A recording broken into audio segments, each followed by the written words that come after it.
It is widely accepted now that adding technology to the classroom helps with interest and motivation. My action research focus was not only on adding technology, but making sure that it was with a real-world application. Problem-based learning has been the direction science education has been traveling for the past few years. It is also referred to as inquiry-based instruction, the focus of Project 2061. In order for science to be accessible, it needs to also be real. With that in mind, I set up my course on fingerprints. When I did, I changed the focus. Instead of just learning about fingerprint types just so that they would know, my students now would have to learn how to use that knowledge to catch a killer.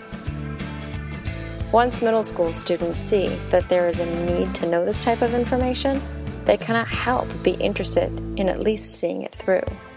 They have to find that answer. I chose the best practices scenario because it makes a logical progression through the information without taking away all flexibility.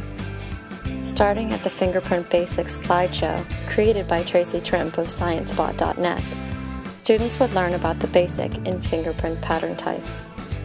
They would then work their way through a series of questions designed to show knowledge, a quiz to prove mastery, and the final test, a fingerprint found at the crime scene. So who was the killer? Proper identification led to the killer in prison.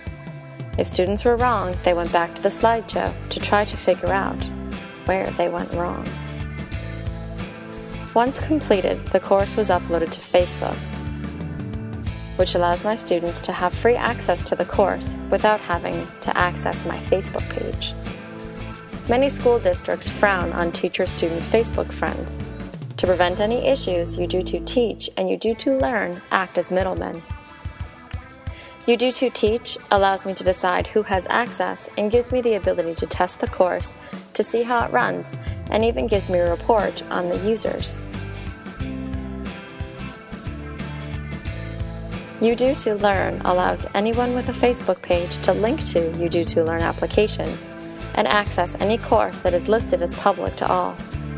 Students who are absent, behind, or want to learn more now have access on a 24-hour basis. School no longer has to end at 3:30 p.m.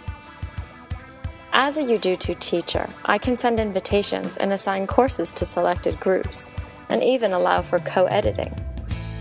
These are great features because they prevent contact issues, but still allow for access and collaboration.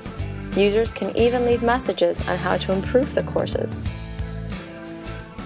The more people who have access to a course, the more likely the course can be adapted to make the most successful one possible.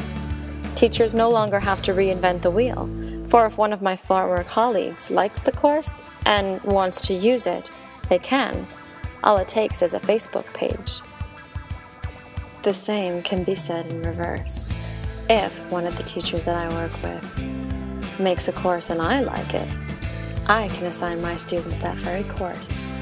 As long as I've got that Facebook page, and they do too, they sign up for U-Do-To-Learn, and I can tell them which course to check out.